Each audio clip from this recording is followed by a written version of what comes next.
มาดวงพามาการปาดทุกคนเนาะเบิ่งปาดมันห้องมันโอไล่หลายเนาะปาดก็เป็นที่ว่าคล้ายคือเครียดนี่แหละแต่ว่ามันเป็นสีอะไรเนาะสีแซดบอกหรือว่า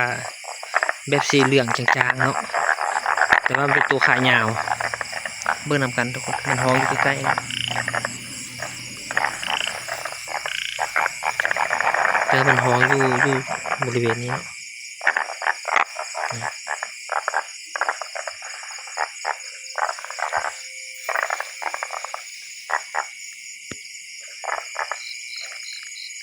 แต่ว่ามันตึบเนาะป้าตึบน้องอยู่ไหน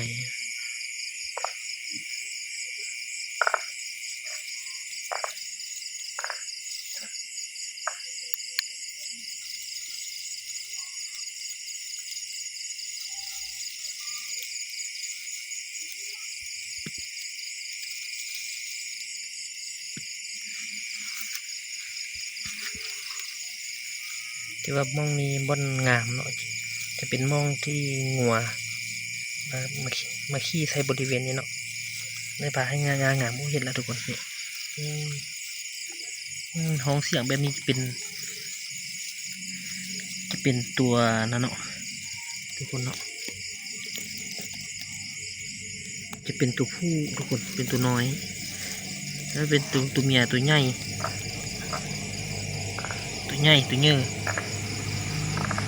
นี่เนาะทุกคนว่าจะขายยาวแบบนี้ลักษณะแบบนี้เนาะเขียดตะปาดจะตาของมันจะใหญ่เนาะจะเบิกกวางใหญ่ แบบยกมือปิดตาหมดเลยยอมยังไงเขาดังถือว่าตีนของมันนี่ก็จะเหนียวทุกคนเนาะเหนียวตีนของมันเลยปล่อยไปเนาะลักษณะแบบนี้ขายาวเนาะไปละ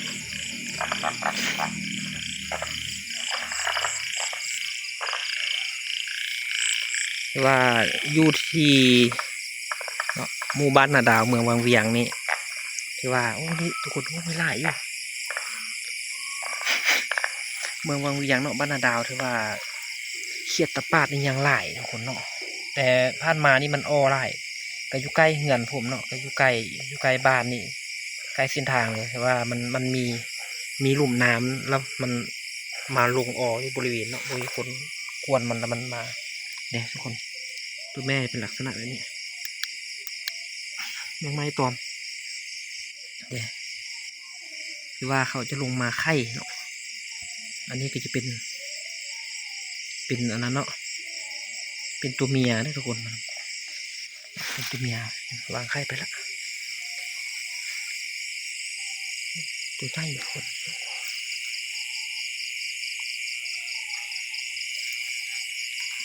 จะจับให้ทุกคนเบิ่งเนาะตัวลักษณะของ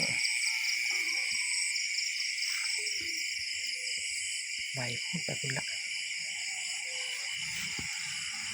นี่คือตัวผู้ทุกคนเนาะตัวผู้อยู่นี่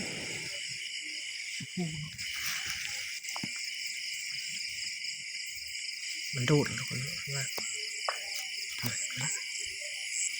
มันจะโดดเข้ามองตึก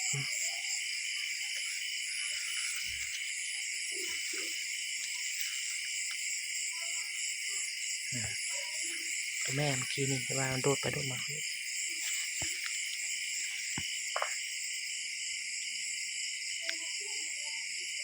จับให้เบิ้ง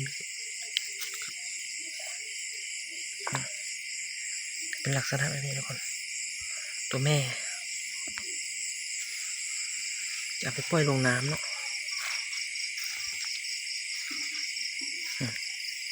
นี่จะเป็นถือว่าห้องน้ำเนาะเขาเจ้าเย็นห้องน้ำแล้วมันเกลื่อนนะถือว่าพอดีอยู่อันไกลนี่ไกลอันตีนผูเนาะมันก็เลยว่าลงมาไข่วางไข่เนาะไปปล่อยลงน้ำเลยดำเลย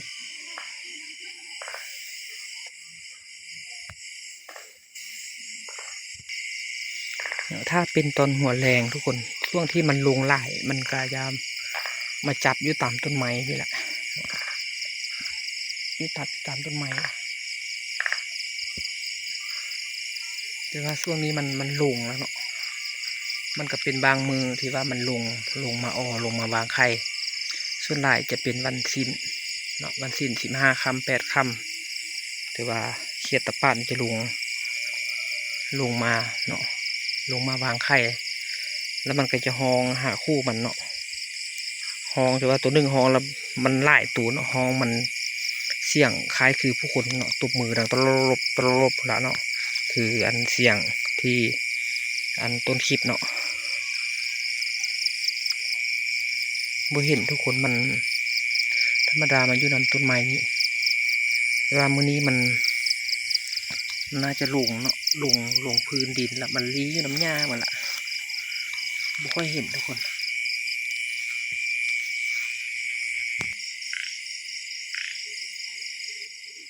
บ่เห็นทุกคนเนาะเอามากวนมันก็จะลงมันมาอยู่เนาะแต่ว่าเนี่ยมันจะเป็นอย่างนี้รอขึ้นมานี่เนาะมันอยู่น้ำมันลี้อยู่น้ำมาหากินแมงไม้เนาะมันก็เวลาคนมามันก็จะดำน้ำลีมุดน้ำอยู่เนาะจะมีไข่เลยทุกคนมันวางไข่อยู่นี่แมงไม้เข้าคอเดี๋ยวเนาะ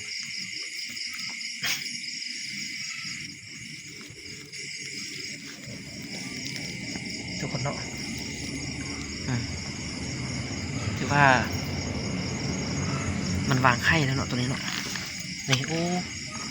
ถือว่าตัวผู้มันจะยองอยู่ถึงเนาะจะยองถึงหันถือว่าเพื่อปล่อยน้ำเสือเนาะตัวแม่ก็จะไข่ถึงฟองออกมาแล้วก็ตัวผู้จะปล่อยน้ำเสือเนาะไข่มันก็จะเป็นลักษณะแบบนี้ทุกคนมันจะเป็นฟอง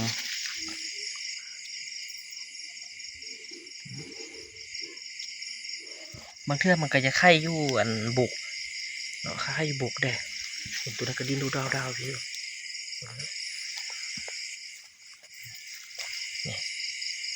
เขาจะมุดไปมุดมาลีเนาะพอมิดเสียงคนแล้วก็จะโผล่ขึ้นมา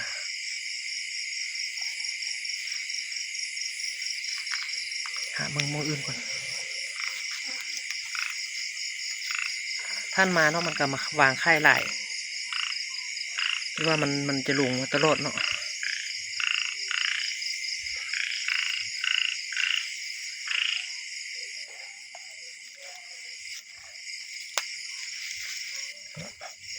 แบบนี้เนาะสุดคนเนาะ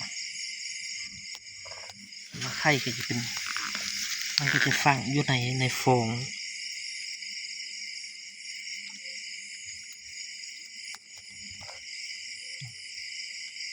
มันจะฝังอยู่ในฟองนี่เนาะเป็นเม็ดสีขาวมันจะติดมือทุกคนนี่แบบติดมือเหนียวไปละเนาะคนที่มันไข่นี่ลักษณะแบบนี้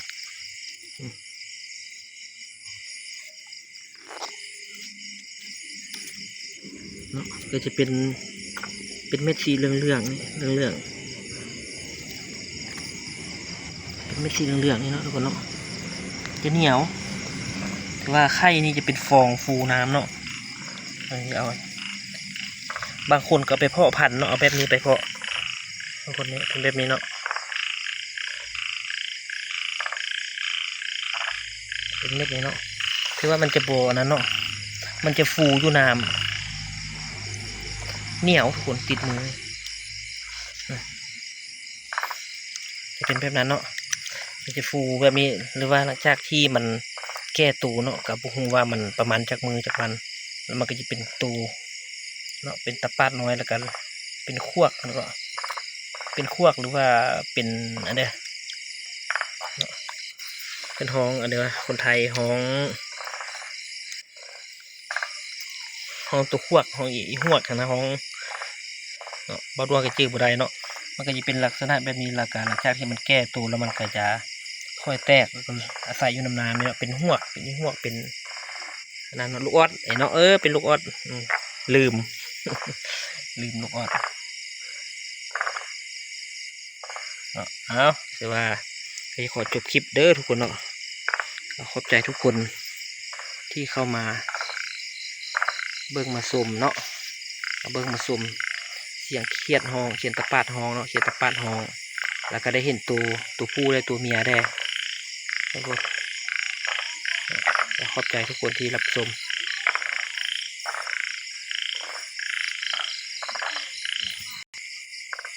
เนาะท่านใดที่มักเบิ่งมักชมคลิปแบบนี้ก็ฝากกดไลค์กดแชร์เนาะกดติดตามไว้เด้อเพื่อเห็นที่ว่าวิถีชีวิตเนาะของคนบ้านนอกบ้านนาอยู่ที่ลาววังเวียงทุกคนเอาตัวที่ว่าอันก็เป็นลูกออดเนาะแล้วก็ดูหันเนาะแต่ตัวนึงเนาะบ้วนขึ้นมากินนี่เนาะมันจะบ้วนขึ้นมากินหัวกินเนี่ยกินแมงเด็กกับหัวเนาะมีอยู่ขอจบคลิปเพียงเท่านี้ขอบใจทุกคนที่ติดตามรับชมขอบใจบ๊ายบาย